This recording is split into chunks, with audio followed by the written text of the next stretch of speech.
Welcome back. This is the last video of the week. It is the difference maker exercise.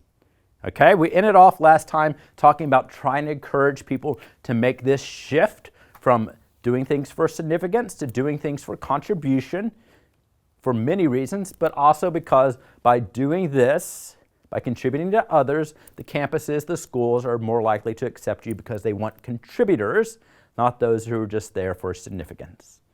And the way that we do that is by the difference maker exercise. And I want you to remember Paul's story, okay? Remember, Paul was involved in a bunch of different activities over here. He was feeling very burned out and stressed out to the point where he was thinking that, he was spiraling out of control and he felt like his grades were suffering because of it. And what I encouraged him to do was to try to reduce some of those activities. And what we did was I talked to him about where were his passions. And I said, well, you're involved in a bunch of different activities, but, what ones excite you? Which ones are the activities that you really get excited about? And he's like, oh, that's easy. I'm like, well, what are they? He goes, I love working with kids after school. He's like, I help out this after school program, and he's like, when I'm there, he's like, it's like I'm a kid again. Like, I get to hang out with kids and play with kids. Like, I just play. It's like I can forget all my struggles, everything that's going on at the high school, and I get to be a kid again. It's like, that's awesome. He's like, I love doing that. I'm like, oh, okay, now that's good. So, what else are you involved in? He's like, well, what I like to do also is, he's like, I like to work on computers.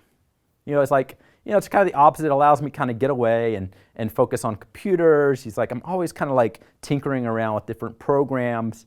That's kind of like my two things. He's like, I love kids and I love computers. He's like, all the other stuff, he's like, it's just stuff I have to do.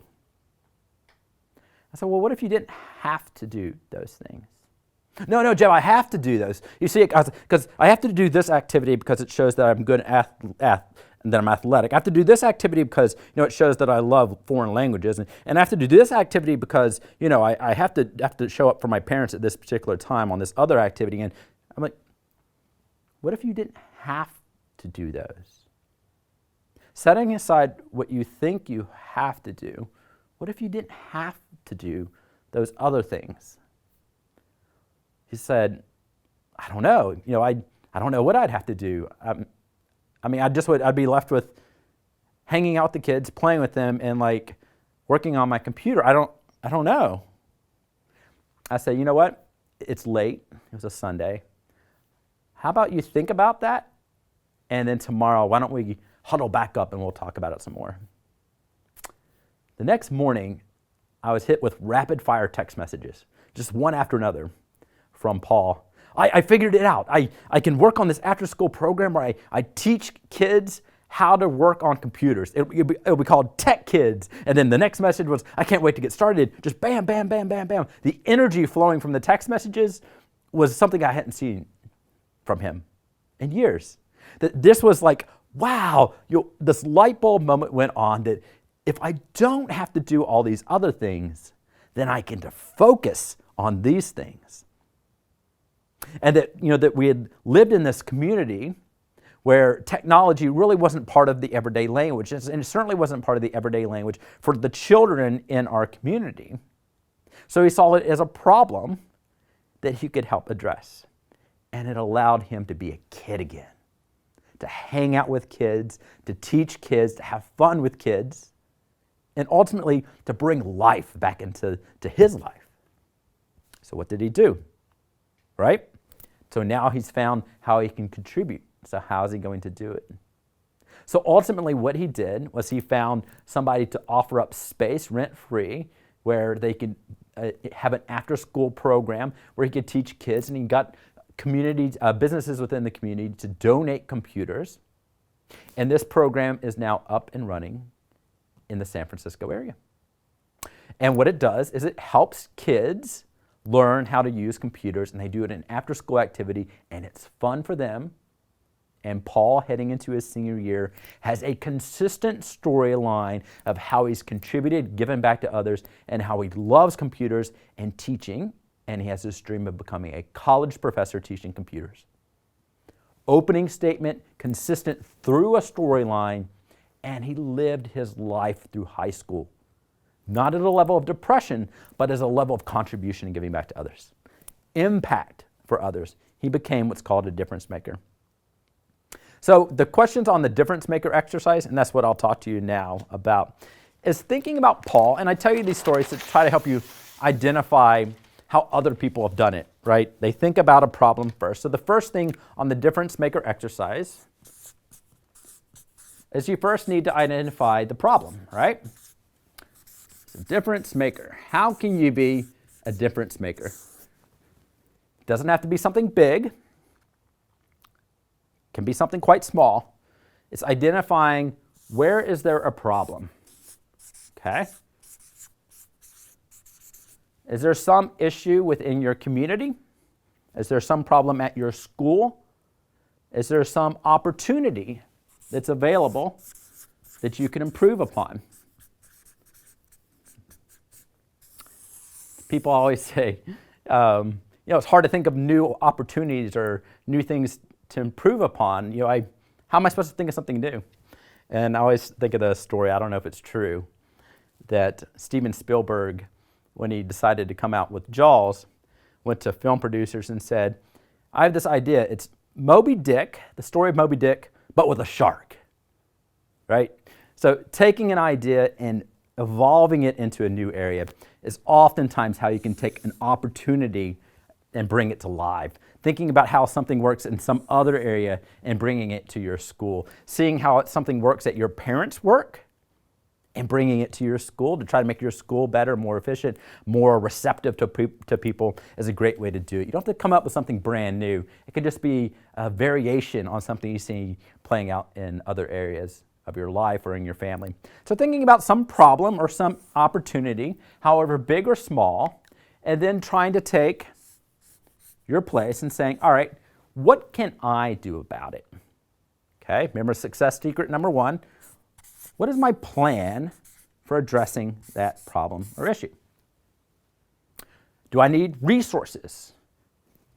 Remember Paul.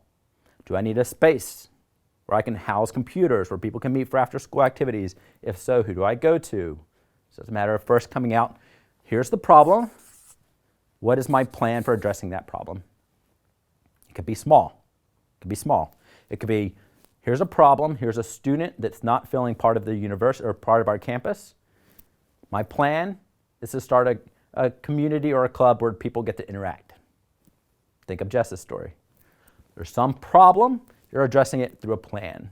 And through your plan, you're identifying what opportunities and resources do you have available to make that come to reality so you can solve the problem. And then once you have the plan, it's the next two steps of the success secrets. Do you remember what they are? You then approach your plan with urgency, especially for my seniors. Don't have a lot of time. You got to get your plan in action now, and doing it with consistency. Okay? So if you got a plan to solve a problem, you then need to approach it with urgency and consistency. And what that means is scheduling it. Okay? Paul wasn't able to focus his attention on computers and children, and certainly wasn't possible for him to start Tech Kids until he was able to make it consistent, a consistent part of his life. And that meant getting rid of things on his schedule that allowed him to make it consistent part of his life. Okay? So once he had a plan, he then was able to approach it with urgency and consistency and ultimately fulfill his plan and solve a problem. The other thing you must do, of course, are the last two things, in the energy or enthusiasm, and also with a level of expectancy that it will play out for you. Okay? See how everything kind of fits together. So if you're left with, again, a problem that you identify, put together a plan, approach it with urgency, do it consistently by getting rid of the things that don't matter to you, that are not consistent with your storyline as evidenced by your statement, opening statement, and then putting energy and enthusiasm behind it and recognizing that if you do this, you ultimately will reach a result that you expect. And this result is something that you tell the world about, right? And this is the part that children, very small children, have a hard time with, because we tell them not to brag. But when high schoolers get to this point, they don't want to talk about it for a different reason, that they feel like it's not cool to talk about your success. But I'm telling you, at this point in your senior year, you have to become an advocate for yourself. That colleges need to know who you are, and you need to demonstrate it, and don't worry about being perceived as a braggart or then not being cool. At this point, it's all about showing up for yourself and showing how you've shown up for others. And you do that through your application. And wherever you are in the timeline of your high school career, you can do this step. And it can be something small or it can be something big, but you have to do something to show that you're somebody that makes a difference and that you contribute to the community in which you live in. Does that make sense? So go through these steps. It all starts, of course, with the opening statement, identifying who you are, and then identifying a problem that's consistent with that. With the end of the day, recognizing that it's something that you want to tell the world about and be proud about. And that's going to find its way onto your application in the form of extracurricular activities that are consistent with your statement, or your opening statement. The last thing you want to do, and we talked about this before, is identifying the schools that are going to care about this. That if you're doing activities that are meaningful to you and schools aren't going to care about them, it's not the right school for you. And that at the end of the day, if this calculus doesn't work out for you and the school doesn't care about it, then that school should not be on your list. Okay? You want to find a school that's consistent and recognizes the mission that you're on, and your mission jives with their mission, and it'll lead to a successful 4 years, and it'll be meaningful for you, and it'll set you on a good path. Okay? All these things flow together, and on the next week, we're going to talk about how to bring all this together to submit your application to a school where it's going to be received, and ultimately where you're going to see success. That's going to happen next week in next week's video.